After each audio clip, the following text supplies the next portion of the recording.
ځکه علماو سره چې کینې بیا به د هرې ګناه دا عذاب هم ذکر کیږي.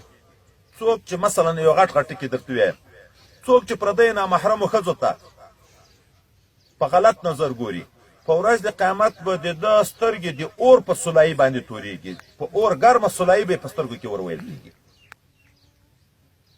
څوک چې پردیو خبرو ته غوږ نیسي، یو دوه نفره پټ لګیا دي، دی غلی ورشي شاته غوږ ورته نیسي، په ورځ د قیامت به یې په غوږو کې په اور ویلې شوي سرپ چې دا میسو سرپ ویلې کې، دغه به بیا د په غوږو کې ورته څول کېږي. څوک چې د مسلمانو بې عزتي کوي، بې حرمتي کوي، غیبتونه یې کوي، نبی علیه السلام معراج ته ځي، یو ډله د خلکو ویني د میسو نوکانې دي، په د خپلو نوکانو دا د خپل مخ غوښې راښکوي. حضرت جبرائیل نه پوښتنه کوي دا څوک دي؟ هغه ورته دا هغه خلک دي چې د خلکو مسلمانانو بې عزتي کوي، د خلکو کې غږیږي، غیبتونه کوي، ټوکې مسخرې په خلکو باندې کوي، بې ځایه خلک بې عزته کوي. په ورځ د قیامت به یې دا سزا وي چې د خپلو نوکانو باندې به د خپل مخ غوښې په خپله راښکوي. څوک چې بې ضرورته سوالونه کوي، ګرځي په خلکو چندې کوي، بې ضرورته سوالونه کوي، په ورځ د قیامت باندې به په د خپلو نوکانو د خپل مخ غوښې شکوي.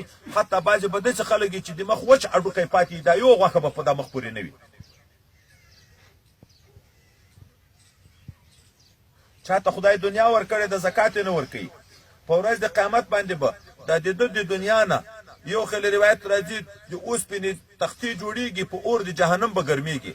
فتقوا بها جباههم و جنوبهم، قرآن کې الله فیصله کوي د دغه انسان به 50,000 کاله دا په اور تخته ګرمه اوسپنه په مخ طرف ورنیول کېږي چې دا مخ طرف یې وسوځي، په ښي طرف، په چپ طرف، په شا طرف. ولې چې مسکین به مخامخ ورته راغی، د ده په تندي کې به تریوالی پیدا شو، چې ورته رانږدې به شو، مخ به کله په دغه طرف تر وګرځوه، کله به په دغه طرف وګرځوه، کله به شا ور وګرځوله. یو روایت کې راځي چې چا چې دنیا ډېره کړې او د خدای حق نه ده پکې ادا کړی، دا چې ګاټې به جوړېږي په اور د جهنم به ګرم وي، د تختي په سر به یې ورګرځي، دا وجود به یې خدای مو دې وساتي ویلې کېږي، یو خواته به تروځي، د بل طرف نه به دې ولې بیخته په کېښودی کېږي، د تي په سر به راوځي. 50,000 کاله به یې دا سزا وي. که یې چا اوښان و زکات یې نه ده ورکړی، غویان و زکات یې نه ده ورکړی، میږې وزې وې زکات یې نه ده ورکړی، چې څومره مال په دنیا کې او په قیامت کې به ټول خدای راپورته کوي ورته، او مزې مزې به وي.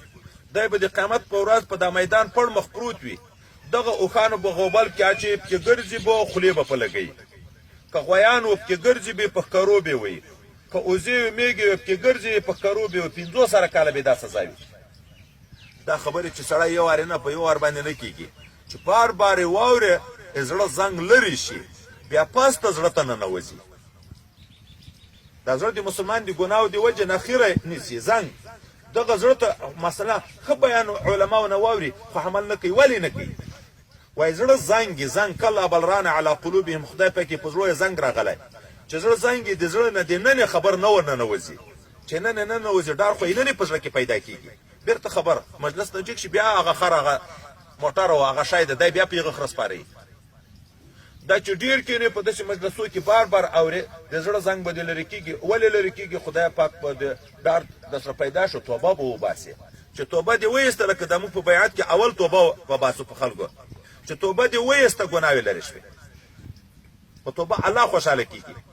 زړه تلیار خلاصه شوه، چې زړه تلیار خلاصه شوه، بیا نو چې طاعت کوي په زړه کې نور پیدا کېږي، چې هر عبادت کوي لمونځ کوي نور پیدا کېږي، د خیرو لیارې ختمه شوه، بیا د خدای ډار پیدا کېږي سړي سره. بیا ولې سړی دا 50,000 کاله عذابو ته لیار ورکوي، چې دغه دنیا چې دا زه ډېروم خواري پورې کومه، دنیا سړی د عزت دپاره ګټي که د بې عزتي دپاره؟ خو خپل عزت په پساتې، د خپل اولاد عزت په پساتې، د خپل مور و پلار او د خپلې ښځې د ناموس عزت په پساتې، د خپل میلمه عزت په پساتې.